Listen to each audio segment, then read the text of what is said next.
Oh, today, Iran said no. They said no to the deal with America. We were asking them to shut down their nuclear facilities. We said no more enriched uranium, turn it over. They countered by saying, no, we'll do a temporary freeze with technical steps. Trust us, bro. Trust us, bro. Basically the Obama deal without the cash. And but Washington said zero enrichment forever. So who knows where this is headed. I will show you that things are heating up. Pentagon has activated its kamikaze drone unit. Task Force Scorpion ready to strike if Trump orders actions against Iran. These aren't your dad's drones. One way, $35K each, autonomous, built to swarm soft targets like missile sites and roads, cheap, disposable, and lethal. You know, it's going to be interesting if we do go through with this, which, you know, no one can say that, well, they will say it. I can't say they can't say it because they can. They can't credibly say that this is all a push to try to get us sucked in by Israel. This is obviously Iran playing games. They killed 32,000 of their protesters a month ago. They're the last piece of stabilizing the Middle East. And all they had to do is say, hey, we weren't ever going to do nukes anyways. Here you go. Take it. So I saw somebody today being like, Bibi's been saying this for 30 years. Iran's got nukes. Yeah, he has. I totally admit that. And there's plenty of reasons Bibi wants us to go full on war with Iran. But just because Bibi wants us to go in doesn't also mean we have a reason to go in ourselves. That's separate from Bibi. You know, if Bibi was in charge, we would have gone much longer than that 12-day war last year. Remember what Trump came out and said in front of everybody? Iran, Bibi, they don't know what the F they're doing. And then Bibi stormed out of the White House just last week, shaking his head. This is reported by Axios. Bibi came out of the White House shaking his head saying, I don't even know if they're with us anymore. That does not sound like a controlled puppet Trump. However, it's pretty obvious something has to be done. They probably know a lot more than we do. I have a feeling that Iran, being the number one state sponsor of terror, is also operating stuff here or got caught operating sleeper cells here by the Trump administration. And so there has to be consequences. Whatever it is, there is a reason this is escalating now, but they've gone as far as they can. They've pushed everything. Trump has negotiated, and it looks like something's going to happen. What I think, after what we saw in Venezuela, we're going to get some kind of targeted strike, and it might be Venezuela times 10. It might be intense, but if Venezuela showed us anything, it's that we have weapons and the ability to conduct strikes that is unlike anything the world's ever seen before. Remember the stories coming out of Venezuela that the guy's guns wouldn't even work? They didn't know what happened. It was just like darkness came over, and all of a sudden, I mean, we have the craziest stuff going on. And I think we have even more weapons. See, Trump is the first president willing to use everything. Before we held back, we wanted to get involved in wars because of contractors, because of money, because of City of London running that money train, baby. Keep it going. The cabal, man, the deep state, the intelligence agencies, they wanted these elongated wars. That's why ever since World War II, every single thing we've gotten into, except for the one exception, was Desert Storm 91, which is interesting because that was run by a CIA president, Bush 1. You know what I think that was all about?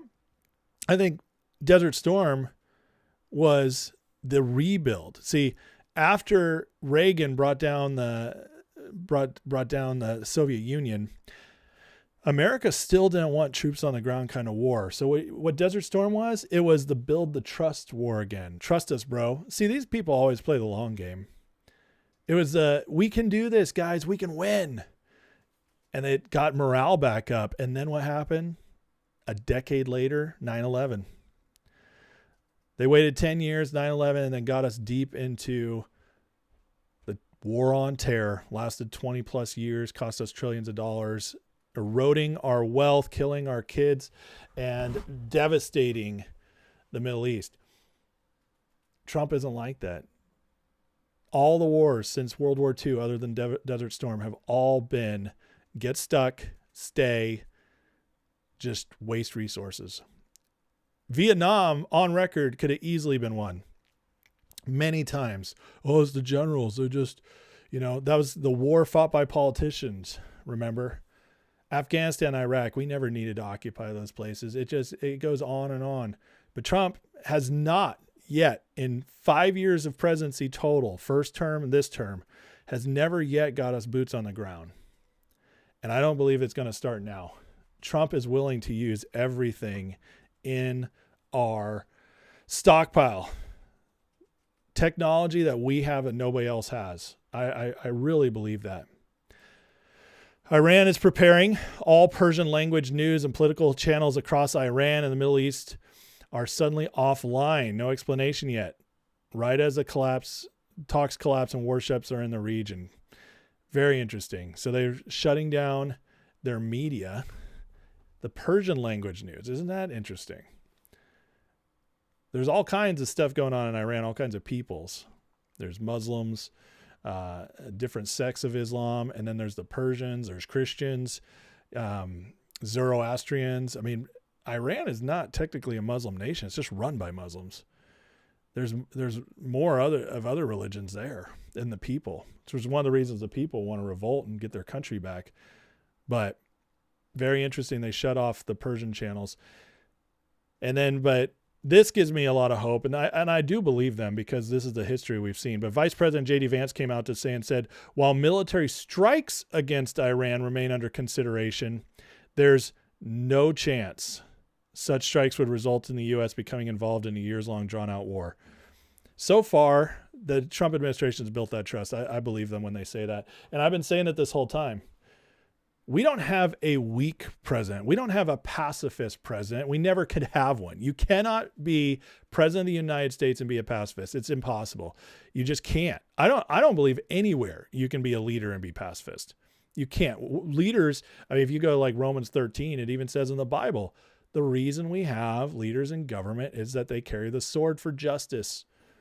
Well, you can't carry the sword and be a pacifist. You can't enforce justice for the people and be a pacifist. You cannot defend your people and be a pacifist.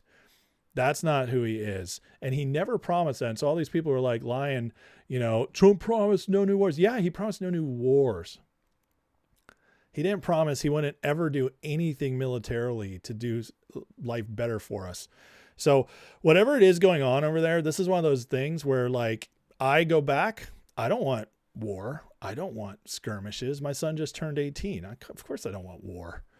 That's, war is awful. It's evil. It's hell. We don't want that. But we also don't want anything, just like in Venezuela, just like other operations we've carried out. We need to make sure Trump is more than president of the world. He is the stabilizer to the world. He's remaking the whole world order. And what he's doing is not creating a new global world order. He's breaking up the new world order they wanted to build. Like George Bush, #1, read my lips, new world order. He didn't say it like that. That was the no new taxes, but he did say in a speech about it, we're ushering in a new world order. And that's been happening.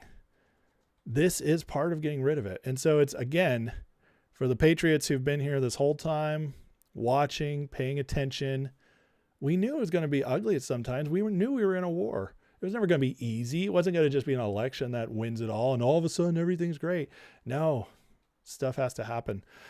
So what we need to be doing is praying like crazy that this, whatever they come up with, it's so ingenious that it's quick, it's effective, and civilians aren't killed, and that no Americans die in it. That's what we need to pray, and that somehow it triggers the fall of the regime. That would be the best case scenario and everything. And I believe that's why they've been waiting so long. They are working on coming up with a plan because just like J.D. Vance says here, We're not going to become involved in a years-long drawn-out war. And I have a feeling we won't see boots on the ground either. Jordan asks, I don't think what's going on could be Gog and Magog war. No.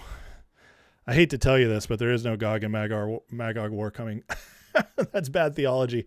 But it's not your fault. You were taught the same end times theology we all were taught growing up from the Schofield Bible that Eastern Christians don't even believe. It was taught to you. You learned it because of Darby, got his notes in the Schofield Bible, and we all believed his nonsense about the end times because of that. But you can go through my Bible course on understanding the whole Bible and why that whole idea is just not real. This is not going to be a Gog and Magog war. There's not going to be one of those wars. I think we're going to get out of this. I think Trump is going to surprise us like he always has. That's what I think is going to happen. Something incredible is going to come out of this. It might be a little scary. It might be a little intense, but I really think some good is going to come out of this.